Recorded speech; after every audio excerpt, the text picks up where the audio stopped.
안녕하세요. 커피앤톡입니다. 오늘도 와주셔서 감사드리고요. 바로 사연 읽어보겠습니다. 안녕하세요. 저는 결혼한 지 2년 된 20대 후반의 남성이고 중소기업 회사에서 직장인으로 근무하고 있습니다. 사람은 누구나 실수를 한다고 하지만 어떤 실수를 하느냐에 따라서 인생이 180도 달라질 수도 있다고 하는 것은 최근에서야 비로소 느껴봤던 것 같아요. 우선 저는 지금의 와이프와 학교 선배의 소개로 처음 만나게 되었고, 연애를 약 2년 정도 하고 나서 결혼을 하게 되었어요. 연애를 하고 있을 당시까지만 해도 저희 두 사람은 나이가 어렸고, 경제적으로도 자립을 제대로 하지 못했었기 때문에 결혼까지 생각하기에는 무리가 있었습니다. 다만 와이프와 저는 어리지만 서로 사랑했기 때문에 각자의 부모님께 당당히 소개를 하고 나서 만나왔어요. 지금 당장은 아니더라도 몇 년 후에는 꼭 결혼식을 올리자고 약속을 했었어요. 하지만 저희가 연애를 시작한 지 약 2년 정도 되었을 때 갑자기 와이프가 회사에서 일을 하고 있는 저를 불러내 조용한 곳에 가서 이야기를 좀 하자고 하더군요. 처음에는 집에 무슨 일이 있나? 라는 걱정에 열레를 제쳐두고 불이 나게 달려갔습니다. 오빠, 우리 아직 경제적인 자립도 못했고, 오빠는 이제 막 회사에 취직했다는 것도 잘 알고 있는데, 결혼식 예상보다 빠르게 해야 할 것 같아. 처음에는 와이프가 어디서 낮술을 한 잔 먹고 왔나 라는 생각을 했을 정도로 회사까지 와서 하는 말이 너무 뜬금없었고 황당했습니다. 그래서 저는 당황스러운 마음을 숨기고 이렇게 물어보았죠. 그게 무슨 말이야? 갑자기 결혼식을 예정보다 빠르게 해야 할 것 같다는 게 혹시 무슨 일 있어? 제가 이렇게 물어보니까 와이프는 한참을 말이 없이 눈만 빙빙 피하다가 무언가 결심을 했는지 가방에서 수첩 같은 것을 꺼내서 건네주며 이렇게 이야기를 하더군요. 저는 와이프가 건네준 수첩을 보고 말을 잃을 수밖에 없었고요. 이거 뭔 줄 알겠어? 나 혼전 임신한 것 같아. 뱃속에 오빠 아이가 있고 부모로서 오빠랑 내가 결혼해서 이 아이 책임져야 하지 않겠어? 그래도 생명인데 이 아이도 온전한 가정에서 살아가야지. 아무래도 결혼하기에 경제적으로 안정적이지 않아 조금 이르다는 생각은 있었고 와이프의 갑작스러운 이야기에 당황스럽기도 했지만 이미 내 아이가 있고 부모로서 생명을 책임지는 것은 당연한 일이었기에 저는 곧바로 와이프와의 결혼을 결심하게 되었습니다. 당연히 양가 부모님께서도 예상치 못한 혼전 임신 소식에 많이 놀라셨고 한 소리 하셨지만 그래도 언젠간 하게 될 결혼이니 일찍 해서 자리를 잡는 것도 나쁘지 않다라고 하시면서 결혼을 허락해 주셨습니다. 그래도 그나마 다행이라고 할 수 있었던 것은 제가 신입사원이지만 이름 있는 중소기업에 취직이 되었고 그러다 보니 신혼집을 구하고 살림을 꾸리는 것에는 큰 문제가 없었다는 것이었어요. 당연히 부모님의 도움을 아예 받지 않을 수는 없었지만 최대한 결혼 과정을 간소화해서 후루룩 끝낼 수 있었기에 나름 안정적인 가정을 갖추고 살아갈 수 있었습니다.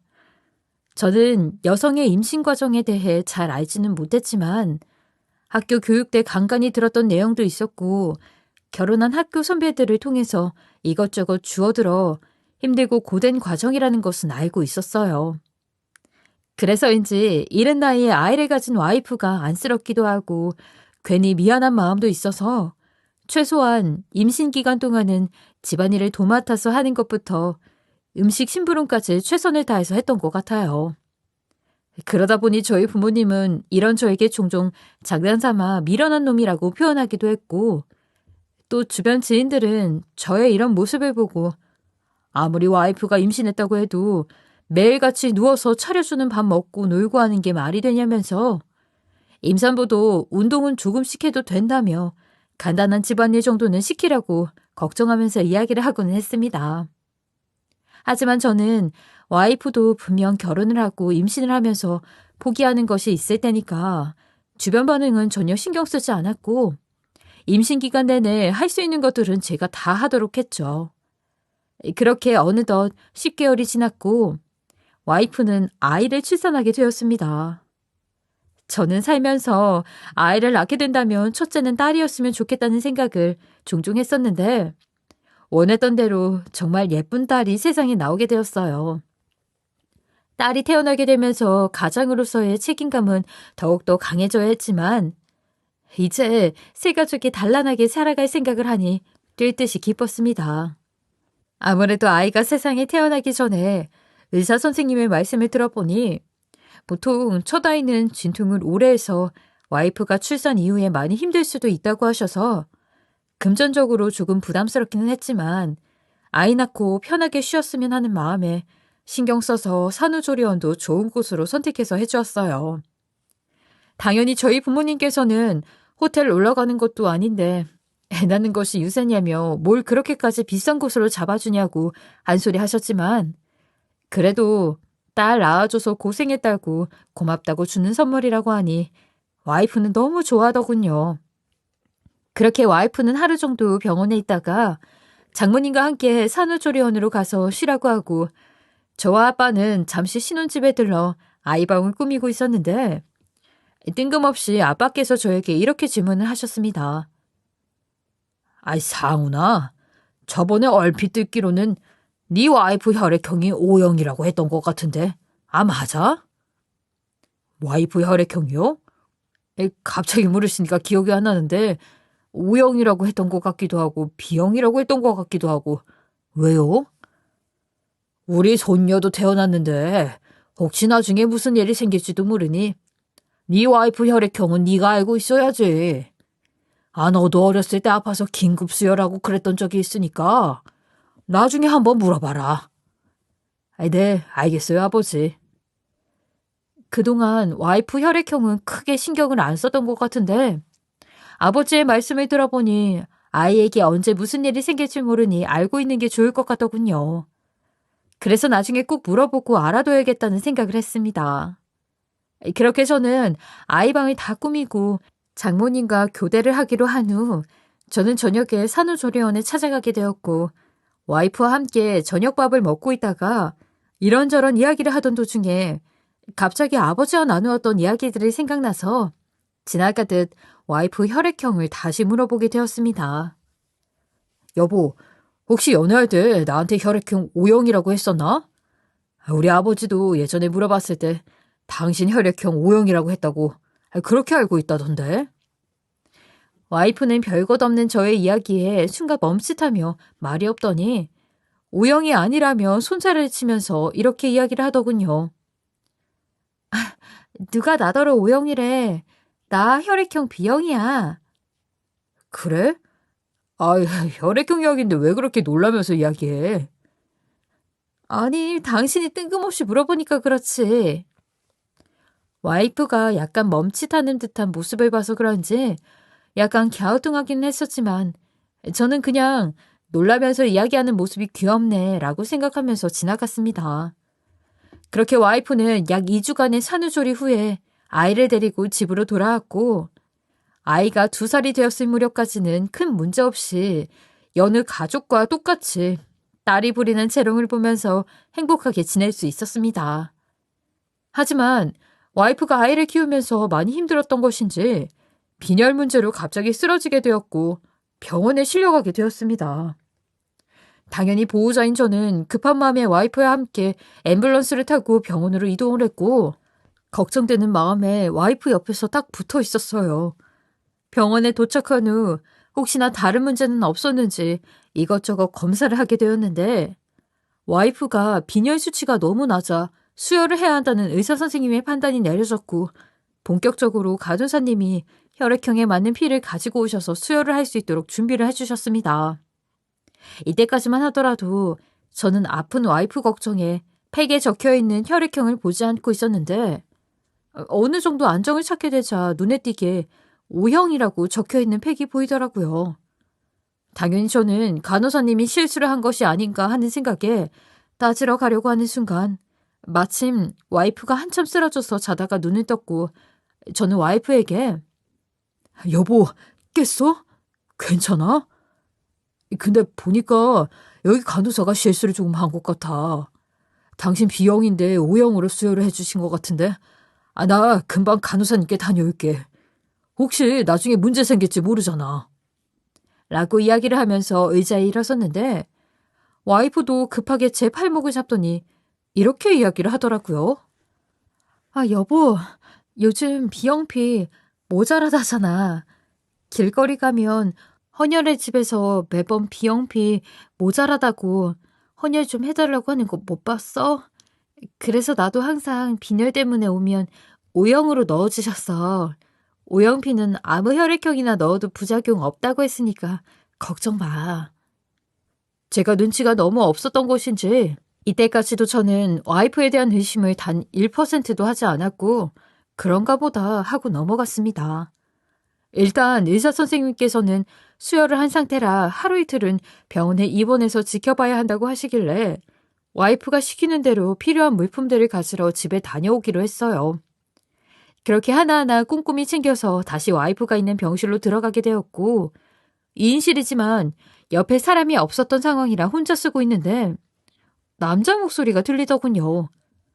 그래서 혹시나 옆에 새로운 환자가 들어왔나? 라고 생각하면서 살짝 문을 열어서 들어갔는데 아직 들어온 사람은 없었고 와이프는 방을 혼자서 사용하고 있음에도 커튼을 쳐놓은 채로 누군가와 열심히 대화를 하는 모습이었습니다. 그 모습을 가만히 지켜보는데 왠지 불안한 느낌이 들었어요. 왜냐하면 제 귀에 들려오는 남성의 목소리가 왜인지 저도 알고 있는 사람인 듯한 익숙한 편이었고 무엇보다 두 사람이 나누는 대화가 누가 들어도 오해할 만큼 이상했거든요. 그래서 뭔가 이상한 생각에 녹음기로 두 사람의 대화 내용을 녹음했습니다. 서희야, 아이 얼굴 보고 싶은데 대체 언제 집으로 데리고 올 거야? 내가 결혼 전부터 얘기했지? 우리 남편한테 들키면 너도 나도 우리 엄마도 끝장나는 거. 그냥 이렇게 가끔 사진으로 얼굴 보고 두 집 살림하는 것으로 만족해. 더 욕심내지 말고. 아니 어차피 상훈이는 내 친구라서 크게 의심 안 할 테고 가끔씩 내 와이프랑 얼굴 본다고 하면서 애기 잠시 집으로 데리고 나오면 되잖아. 그게 뭐 어려운 일이라고 그렇게까지 정색을 하고 그러냐? 미쳤어? 정신 차려. 그러다가 혹시 남편이 오해하고 본인 딸 아닌 거 눈치채고 언니한테 연락하면 어떻게 하려고. 애 낳을 때 겨우 내 혈액형 B형이라고 속여서 여기까지 올 수 있었어. 만약 본인 딸 아니라는 거 알면 집안 난리나. 알았어. 진정해. 아프다면서. 저는 이 두 사람의 이야기를 듣고 모든 진실을 알게 되었습니다. 마음 같아서는 깊은 배신감 때문에 당장이라도 커튼을 걷고 두 사람 대체 무슨 말도 안 되는 이야기를 하고 있냐고 따져 묻고 싶었는데 일단 저희 딸이 제 친자가 맞는 건지 그리고 저 두 사람이 정말로 바람이라도 피우고 있었던 것인지 확인해 보는 것이 급선무인 것 같아서 무작정 아이가 있는 장모님 댁으로 달려갔어요. 대화 내용을 들어보니 장모님도 이 모든 내용을 알고 있는 듯해서 얼굴을 보고 싶지 않았지만 유전자 검사를 맡기기 위해서는 아이의 머리카락이 필요했기 때문에 우선 아이가 보고 싶어서 잠시 들은 것이라고 했었습니다. 그런데 장모님의 행동이 제가 처갓집에 들른 것이 달갑지 않은 듯 보이더군요. 오히려 아이를 재우겠다고 방으로 들어가 있는 저에게 다가와서 이렇게 이야기를 하더라고요. 김서방은 와이프가 빈혈로 쓰러져서 저렇게 누워있는데 이 밤중에 굳이 여기까지 쫓아와서 아이를 봐야 했나? 우리 딸 옆에 꼭 붙어서 지극정성 간호를 해도 모자랄 판에 평소에 우리 딸이 자네한테 어떤 대우를 받는지 안 봐도 비디오네. 아휴.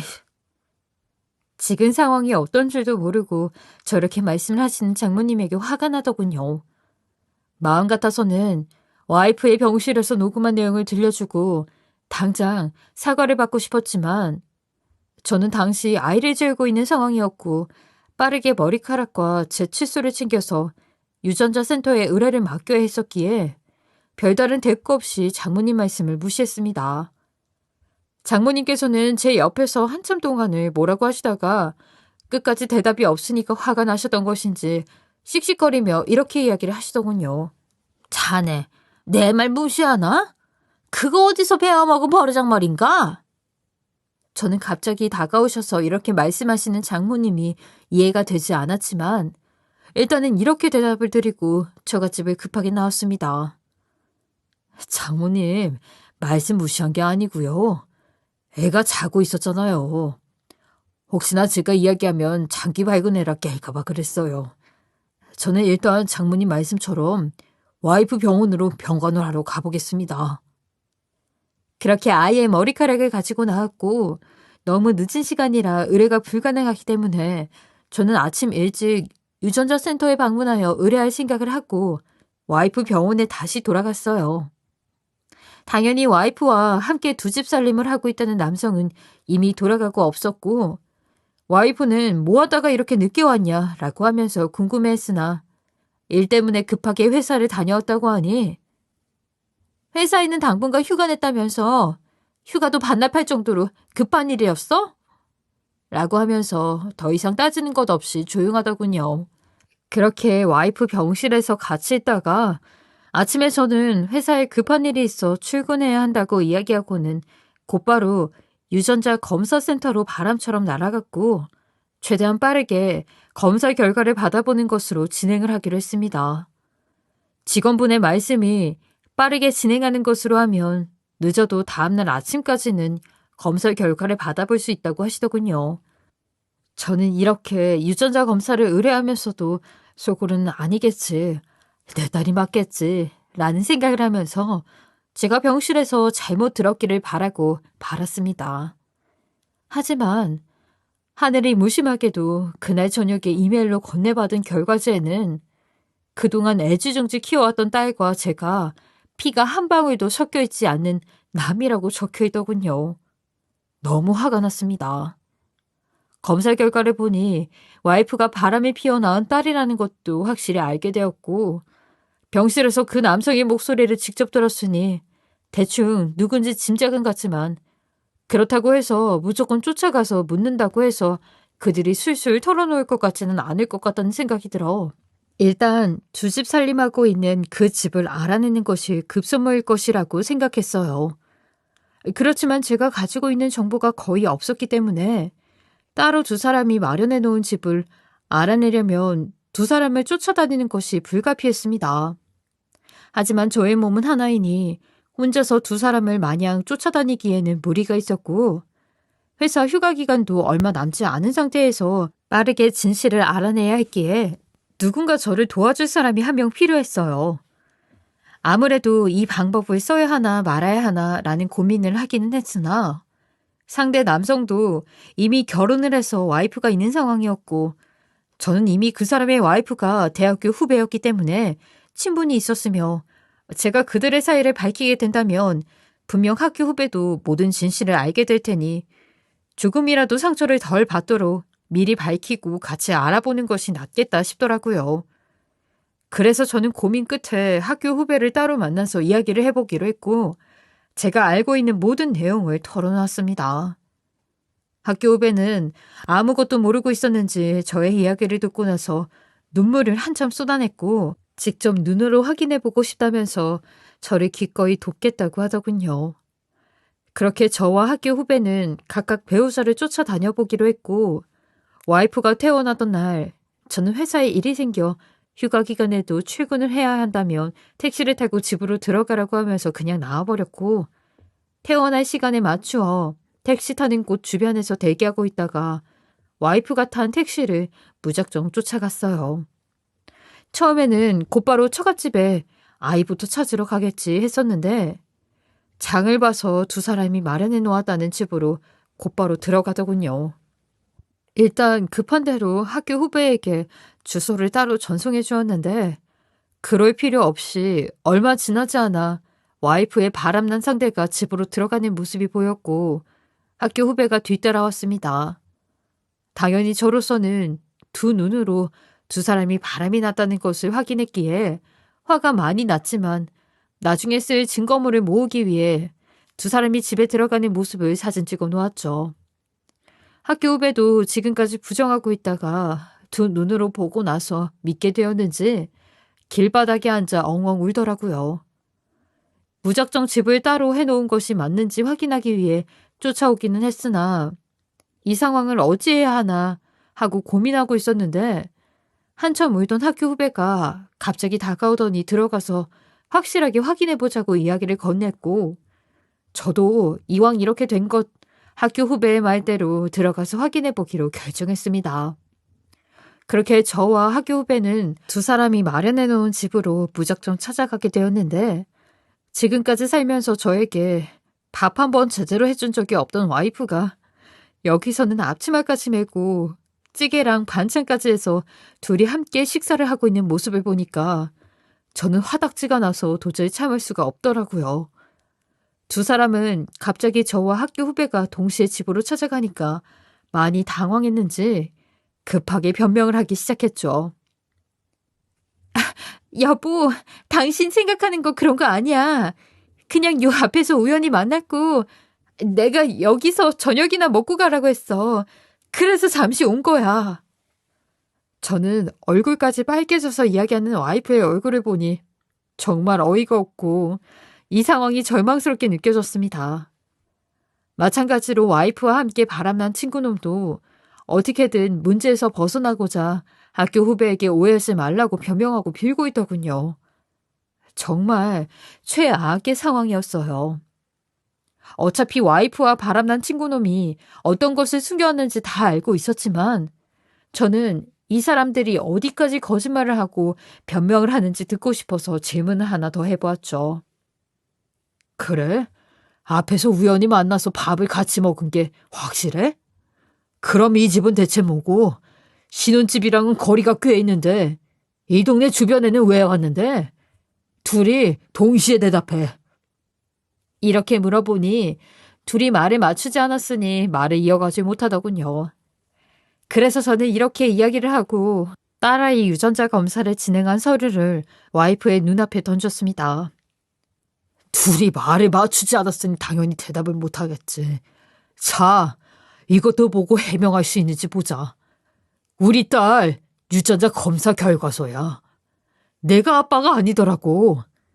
이렇게 집까지 구해서 두 집 살림하면서 굳이 내 아이를 내 밑으로 두고 키우는 이유가 뭔지 궁금하네. 라고 하면서 이야기를 했더니 두 사람은 결국 해명으로는 끝이 안 나겠다 싶었던 것인지 저와 학교 후배 앞에서 무릎을 꿇고 미안하다며 싹싹 빌더군요. 여보, 정말 미안해. 내가 다 잘못했어. 이제 와서 하는 변명이지만 아기를 가졌을 때 이 사람 아이인 줄은 정말 몰랐어. 연애 때 당신 몰래 잠깐 재미로 만났던 것은 맞는데 아이 낳고 최근에 다시 만나게 되면서 알게 된 거야. 나랑 옆에 이 사람만 입 다물면 문제가 없을 것이라고 생각했어.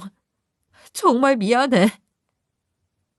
역시 사람은 쉽게 변하지 않는다더니 제가 병원에서 들었던 것이 있는데 끝까지 잡아대며 어떻게 해서든 제 밑에서 아이를 키우려고 안간힘을 쓰더라고요. 정말 녹음기 내용까지는 오픈하지 않으려고 했는데 결국 들려줄 수밖에 없었고 모든 내용을 듣고 나니 와이프가 절망적인 상황에 진실을 이야기하더군요. 그래, 여보가 들은 것 그대로 아기 가졌을 때부터 당신 아이 아닌 거 알고 있었어. 하지만 당시 이 사람은 결혼한 상태로 일용직으로 일을 하고 있어서 아이를 키울 여건이 안 됐고 혼자서라도 나와 키우려고 했는데 보다 못한 엄마가 혼자서 아이 키우는 게 얼마나 힘들고 괴로운 줄 아냐면서 당신이랑 결혼해서 키우라고 하더라. 저는 황당한 이야기에 제 두 귀를 의심할 수밖에 없었습니다. 뭐라고? 장모님이 그렇게 하라고 말씀하셨다고? 그래, 나도 그러면 안 된다는 거 알고 있었지만 내 딸의 미래를 위해서는 어쩔 수 없는 선택이었어. 이 사람은 일용직인데다가 와이프가 있어서 내가 끼어들 자리가 없었는데 당신은 이미 나랑 사귀고 있는 상태였고 이름 있는 중소기업에서 신입사원으로 입사한 것은 물론이고 시부모님이 하시는 사업이 잘 되고 있어. 아이를 돈 걱정 없이 키울 수 있는 경제력이 되었으니까. 결국 너는 돈 때문에 나랑 결혼한 거네? 너는 나한테 그리고 우리 가족한테 미안하지도 않냐? 어떻게 남의 아이 데려다가 내 아이처럼 둔갑시켜 키울 생각을 해? 네가 사람이면 이러면 안 되는 거 아니야? 미안해. 그런데 우리 딸 버리지 말아줘. 그래도 당신을 아빠로 알고 있고 지금까지 키운 적이 있는데 버리지는 않을 거지? 정말 기가 막히고 코가 막혔습니다. 여기서 더 이야기를 해도 소용이 없을 것 같다는 생각에 저는 이렇게 이야기를 해주고는 곧바로 그 집에서 나와버렸습니다. 아니, 나는 당신이랑 이혼할 거고, 내 딸도 아닌데 굳이 왜 키워야 하는지 모르겠는데. 그리고 나는 곧바로 우리 부모님께 이 일 말씀드릴 거니까 양심 있다면 와서 네 입으로 설명하고 잘못했다고 싹싹 비는 게 좋을 거야. 그렇게 저는 화가 잔뜩 난 채로 부모님 댁으로 달려갔고 어느새 소식을 들었는지 장모님께서는 위기감을 느끼고 저희 부모님 집에 직접 찾아오셔서 와이프가 한 짓에 대해 말씀을 드리려는 것을 어떻게든 막으려고 하셨습니다. 그러던 중에 와이프가 알아서 시댁으로 찾아왔고 정신없는 상황에 저는 모든 내용을 털어놓게 되었어요. 당연히 유전자 검사 결과서와 녹음본 그리고 두 집 살림을 하고 있다는 것까지 모두 보여드리고 말씀드리니 저희 부모님께서는 큰 충격을 받으셨고 호통을 치셨습니다. 며느라가, 이게 대체 무슨 이야기니? 그럼 서아가 우리 손녀가 아니란 말이니? 사돈, 어떻게 우리한테 이런 엄청난 짓을 하실 수가 있습니까? 저희를 얼마나 얕잡아 보셨으면 딸한테 두 집 살림을 권하고 피 한 방울 섞이지 않은 손녀를 데려다 놓으실 수가 있냐고요. 죄송합니다. 그런데 서아가 이미 이곳을 친가로 알고 있으니까 한 번만 돕고 우리 딸 다시 받아주시면 안 되겠습니까? 앞으로 우리 딸도 나도 이 집 말이라면 죽는 척이라도 하라고 할 테니까 한 번만 용서해 주세요. 뭐라고요? 그게 말이나 된다고 생각하십니까? 이제 와서 다 들키고 나니 중소기업 정직원으로 있는 저희 아들이 아깝고 저희가 가지고 있는 재산이 아깝습니까? 당신들 서아 핑계대서 어떻게든 거머리처럼 돈 빼먹으려고 하는 건 내가 모를 것 같아요. 괜히 가만히 있는 서아 핑계대지 마시고 저희 집에서 넘어갈 수 없으니 집에 돌아가셔서 머리 맞대고 재판 준비나 하세요. 바람핀 상대에게도 각오 단단히 하라고 전해주시고. 결국 와이프와 장모님은 집 밖으로 쫓기듯 나갔고 결국 저희 집안에서는 와이프와 장모님 그리고 바람난 친구놈을 동시에 고소했습니다. 또 이혼을 한 것과 동시에 그동안 저희 가족들을 속여온 기간만큼 와이프와 장모님 그리고 친구놈은 높은 위자료를 내야 했어요. 그 과정에서 알게 되었는데 두 사람이 따로 마련한 그 집은 저 몰래 와이프가 고금리로 대출받아서 저희가 생활비를 받아 그걸로 이자를 내고 있었다고 하더군요. 하지만 이번 일로 저와 이혼을 하게 되었고 위자료부터 딸 양육비 등을 부담하게 되었으며 더 이상 저에게 생활비를 받을 수 없게 되자 대출금이 미납되어 결국 파산까지 하게 되었다는 이야기를 듣게 되었습니다. 이전 와이프는 파산을 하면서 마음이 급해졌던 것인지 염치도 없이 저와 부모님 앞에 갑자기 나타나서 한 번만 용서해달라고 한 일주일간을 찾아와서 애걸복걸 빌더라고요. 여보, 어머님, 아버님, 저 한 번만 용서해 주시면 안 될까요? 서아도 아빠 보고 싶다고 매일같이 울고 있고 저도 파산하게 되면서 위자료랑 양육비까지 책임지기가 힘들어요. 지금 저 돈 없어서 서아 밥도 제대로 챙겨줄 수가 없어요. 어머님, 아버님, 여보, 저 한 번만 용서해 주시면 이 집 식모 노릇하면서 살게요. 제발 한 번만 도와주세요. 하지만 저와 저희 부모님께서는 이미 마음의 문이 닫혀버렸고 선을 넘어버린 이전 와이프의 믿을 수 없는 행동에 끝까지 거절을 하였습니다. 그랬더니 일주일이 지나서는 다신 오진 않더군요. 나중에 동창 친구들을 통해서 친구놈 와이프의 소식을 들어보니 둘 다 이혼하게 된 후 월세방을 전전하면서 서아를 힘들게 키우고 있고 친구놈은 동창들에게 돈을 여기저기 빌리려고 시도했다가 소문이 나면서 다들 고개를 돌리자 대리운전에 일용직까지 닥치는 대로 일을 하면서 먹고 살고 있다고 하더라고요. 순식간에 신세가 그렇게 된 게 안타까기는 하지만 저로서는 사이다 한 방 크게 먹인 듯해서 속이 아주 시원했습니다. 이번 일을 경험해보니 결국 죗값은 자신이 저지른 일의 크기만큼 되돌아오게 되는 것 같더군요. 그들도 이번 일로 죗값은 부메랑처럼 결국 다시 돌아온다는 것을 알게 되었을 테니 앞으로 양심적으로 살기를 바랍니다. 저의 긴 글 들어주셔서 감사합니다. 지금까지 커피앤톡이었습니다. 오늘도 끝까지 함께 해주셔서 감사하고요. 저는 다음 영상으로 또 찾아뵙겠습니다.